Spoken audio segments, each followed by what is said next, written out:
كي دايرين؟ لاباس عليكم؟ كلشي بخير. اليوم ان شاء الله غادي نقادو واحد الكيك ديال التفاح لكل محبين ديال التفاح. اللي غنحتاجو فيه جوج دانونات. انا هنايا كندير فاني اي بانان، تقدروا ديروا جوج فاني. كونفيتور غير لا توش فينال، جوج بيضات، العبار ديال سنيده بالكاس ديال دانون، العبار ديال الزيت بالكاس ديال دانون، جوج خمارات، فانيا. هنايا الدقيق غادي نحتاجو العبار ديال جوج كيسان والتفاح مقطع كما كتشوفوا هكا اون لاميل.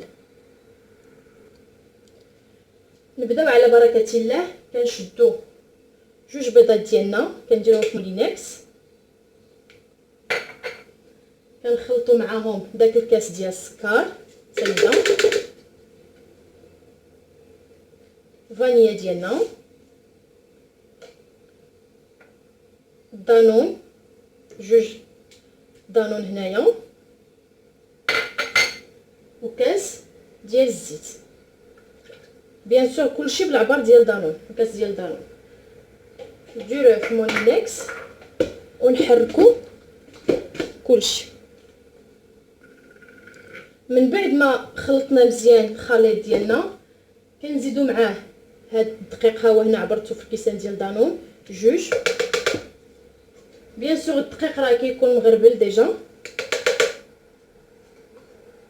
كنحركوه حتى هو، كنخلطوه مزيان. البنات كما كتشوفوا هنا الخليط جاني جاري بزاف على حسب الدقيق واش كيشرب ولا لا. غادي نزيد ليه واحد جوج معالق ديال الطحين، ولا نبداو بمعلقه، نبداو نزيدو بمعلقه وحنا كنحركو حتى نشوفو. انا هنايا زدت غير معلقه وحده.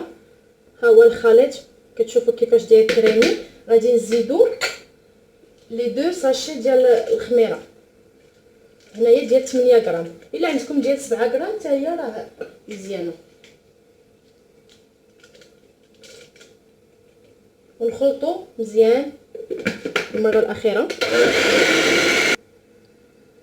من بعد ما خوينا الخليط ديالنا في المول اللي كيكون ديجا مدهون بالزيت ولا الزبده او بالدقيق، كنبدا كنستفو التفاح ديالنا بالشكل اللي بغينا. انا هنايا عندي جوج تفاحات موينات، كنبقاو هكا كنزينو حتى كنكملوا التفاح اللي عندنا ولا فورم اللي بغينا. ها هو الكيك ديالي كما كتشوفوه. بعد ما زينته بالتفاح كنخشيه في الفران. انا الكيك اون جينيرال ما كنسخنش الفران، كنخشيه من التحت، كنخشيه في الفران، كنشعل من التحت ما حد الفران كيسخن والكيك ديالي كيطيب. اون فوا لو كيك كيطيب من التحت كنخرجو، كندهنو بالكونفيتور ديال المشماش. هنايا عندي معلقه كبيره عامره، وكنعاود ندخلو يتحمر من الفوق وكنجبدو. نتلاقاو نخليكم ونتلاقاو باش نوريكم الشكل النهائي.